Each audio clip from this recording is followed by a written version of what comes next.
Hey guys, welcome back to BackPocketGameReviews. For those of you who are new to the channel, don't forget to click subscribe. If you enjoy the video, don't forget to hit the like or the middle finger to the haters button. And if you have any questions for me in regards to the video, you can ask them in the comments down below. And if you want to follow me anywhere else, it's all linked in the description box, such as Twitter, Facebook, Instagram, all that stuff. So today, and this wasn't really today, but today I was thinking about it. I recently got asked, specifically in my CPS videos, if I regretted starting YouTube. And that's a really hard question to answer to some extent. So no, I guess overall no, I do not regret it.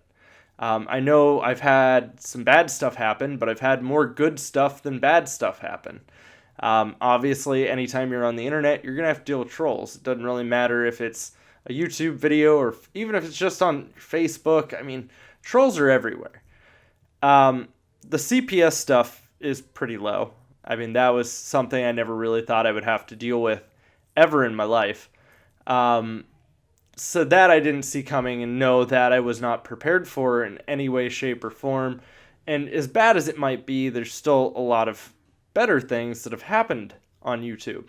Obviously, too, I think the thing that's always bothered me the most when we talk about YouTube is obviously I've done a couple reaction videos where I've included footage from another YouTuber and to some degree kind of critiqued it.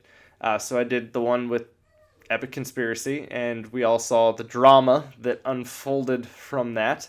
And the thing that really kind of shocks me is when you do a video like that. So I did the One Movie Race Fan, or I did the Epic Conspiracy. Both, rather than attacking me or really even critiquing my video or talking about where I was wrong on their points or responding to me in any way that would have been similar to how I went about them, seemingly always likes to attack my family or my wife or my kids, which is pretty sad and pathetic. So it's essentially, oh, I'm too stupid to argue my point, so we're just gonna attack your kids and your wife. If you attack someone's kids verbally or even in a comment or a video, you're essentially low.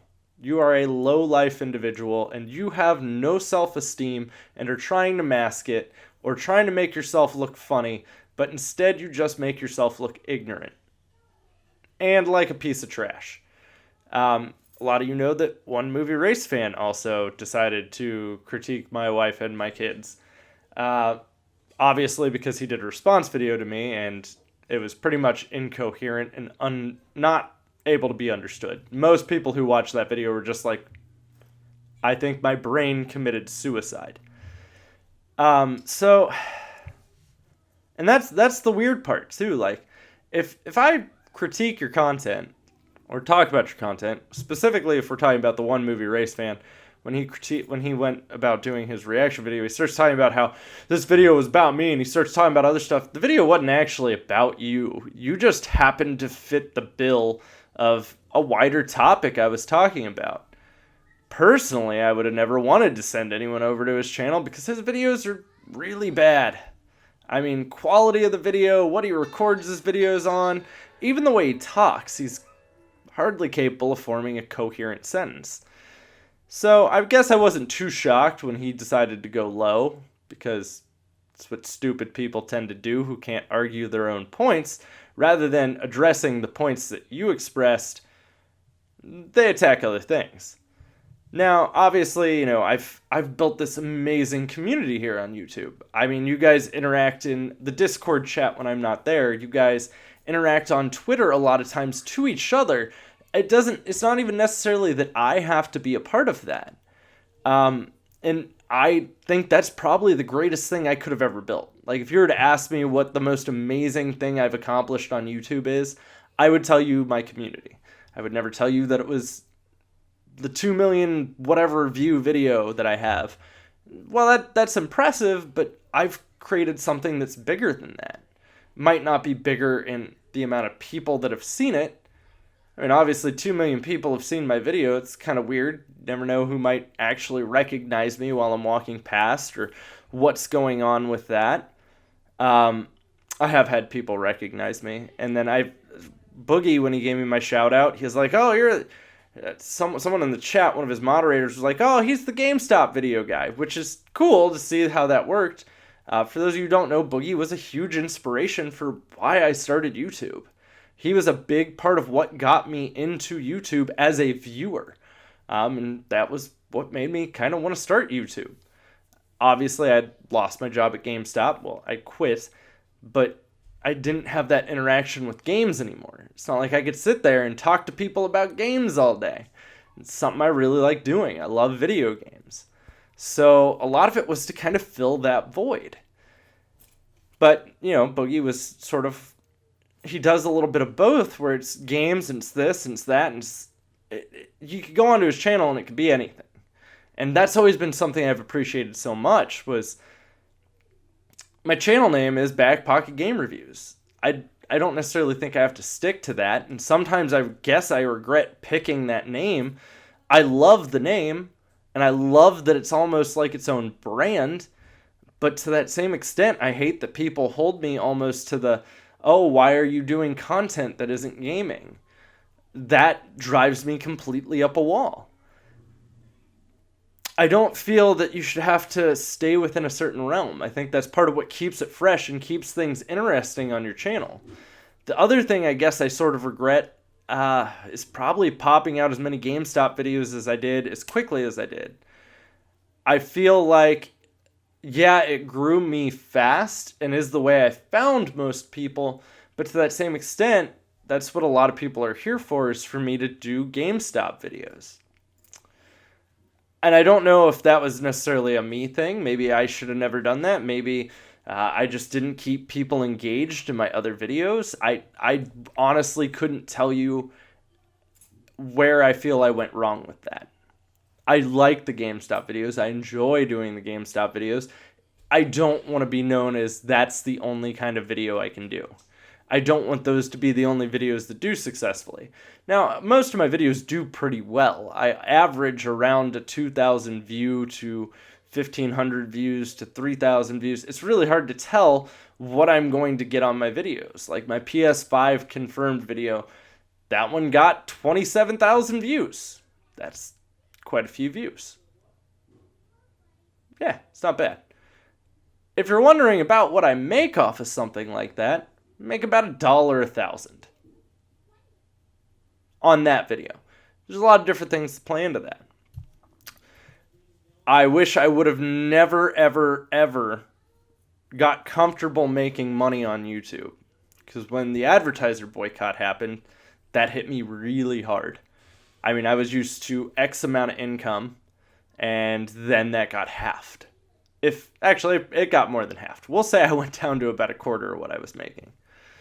And, it doesn't kill me from the prospect of, I am here to enjoy making the content. I make content that I enjoy and that I hope you guys enjoy.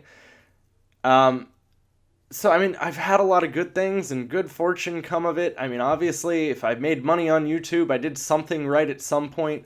It's paid for most of my equipment that I film on. It's really hard to, answer that question as a simple yes or no.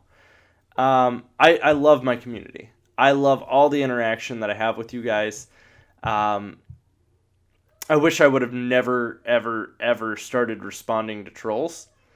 Obviously, yeah, there's times where I've burned trolls before, but in that same instance, a lot of times what will happen is the troll will remove their comment, and then there's just good old BPGR right up there in the comments section saying something horrible and terrible, and it's completely out of context, and now no one knows what I'm talking about, and they're just like, holy crap, he's a really mean person. I recently had someone respond on a video. They disagreed with me about the video, and I answered very politely, kind of explaining and enlightening more of my point of view that I might not have conveyed during the video itself. And he goes, wow, I didn't expect you to be so nice about it. I expected you to kind of go off on me. And I was like, no, if you're nice to me in the comments, you can disagree with my opinion all day. That will never bother me. I never intend for any of you to have the exact same opinion as me. If you disagree, a lot of the reason why I do the videos that I do is to start a conversation, to start a way in the community for you guys to kind of discuss. Yeah, I'm obviously a part of that discussion. I'm going to enjoy having my say in the comments or having my capability of being able to explain where my point of view came from. But I want to see where your guys' reactions are with it. They don't have to be the same as mine. I'm not one of those people that's like, oh, whoa, whoa, whoa, whoa, whoa. Our points of view don't match. I can't watch your content. There's plenty of shit I don't agree with Boogie on. Plenty. It's never kept me from enjoying his content or liking him as a person. That's part of, how the world works, is if we all had the same opinion, there would be no such thing as free speech or free will, because no one would be offended. No one would have any kind of difference of opinion to say, oh, well, you shouldn't be allowed to own a gun, or, oh, you shouldn't be allowed to play this M-rated game. Whatever the topic at hand might be, it wouldn't be there for it to be a conversation point. For you to have an opinion, everyone's would be the same. And that's not fun. That's not enjoyable.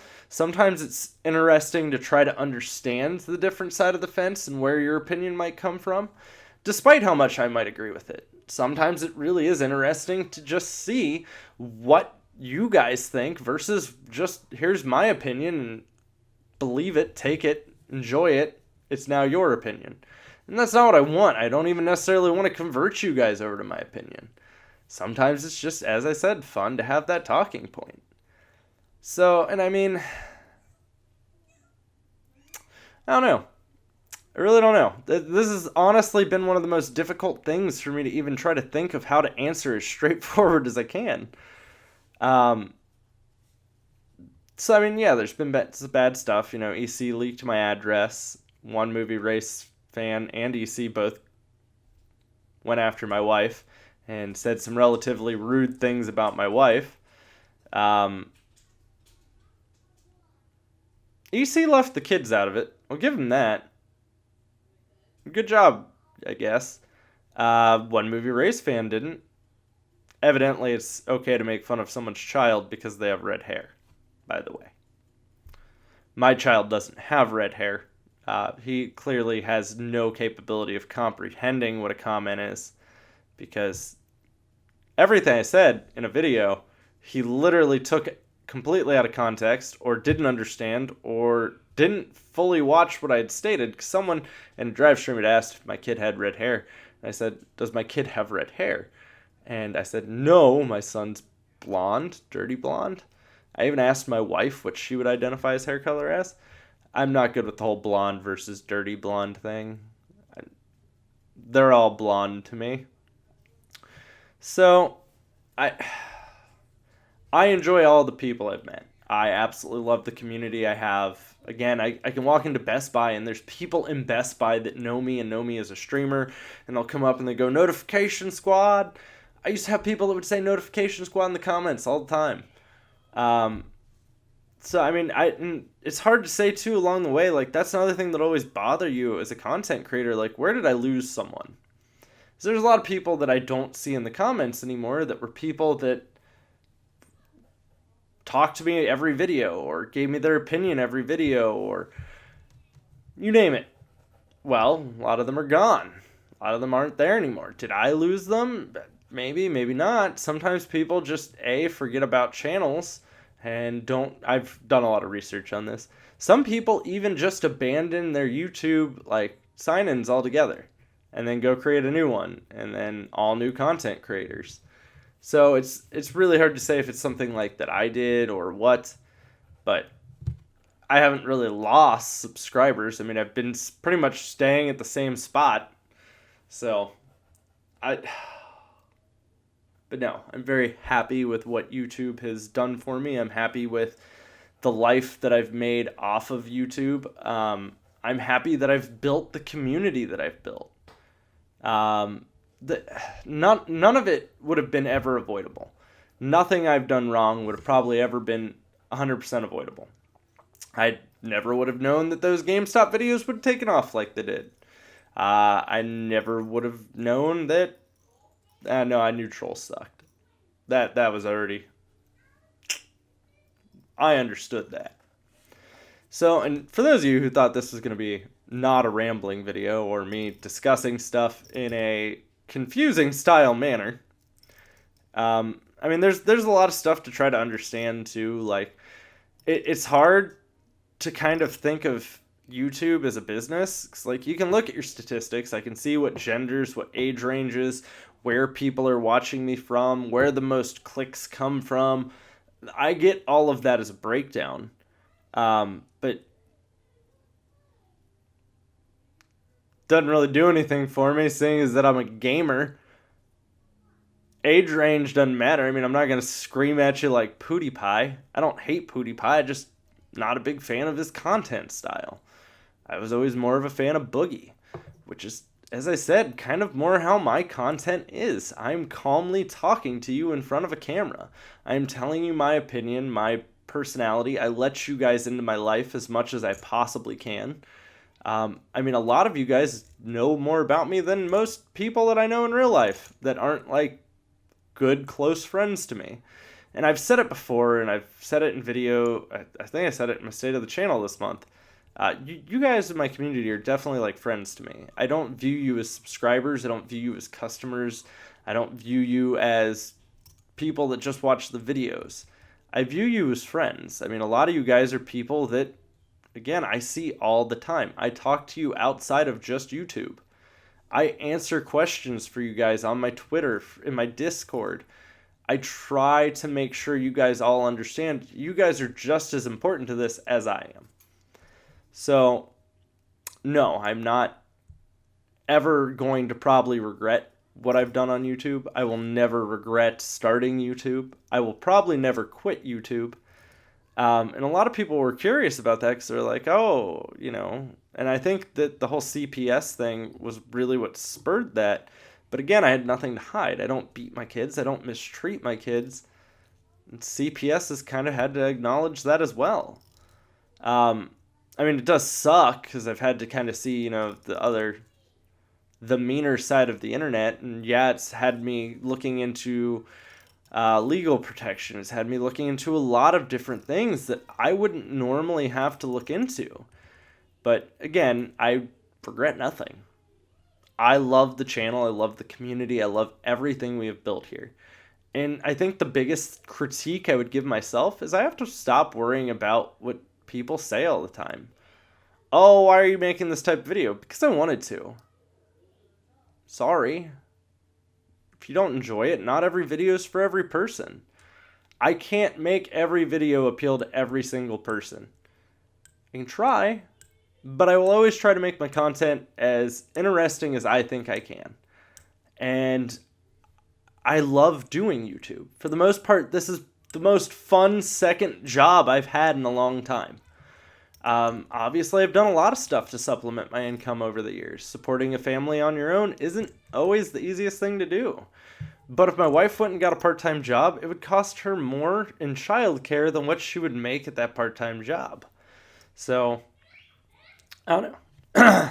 But I do enjoy what I've done here on the channel. I do enjoy everything we've done here on the channel. Sorry, I'm playing with my wife's comb. For those of you who don't know, I sit at where she records her videos, so I have all this makeup here at my disposal. Who knows? Maybe we'll do a doing makeup with BPGR. I'll do my own makeup for you guys. It'll be crazy. It'll be insane. Let me know what colors you think complement my gorgeous eyes and my luscious long locks. Alright guys, that's where I'm going to end this. I think I've rambled on enough. Let me know in the comments down below if you guys have any questions for me or feel there's something that I didn't touch on, or even just what your opinions are on this. But thanks for watching, guys. Stick around. I'll have plenty more content coming for you soon, and hopefully the rest of the content won't be as monotone, boring, or whatever you want to refer to this as. I'm sure someone's going to hate this video. Obviously, some people watch every video. But thanks for watching, guys. I'll see you soon.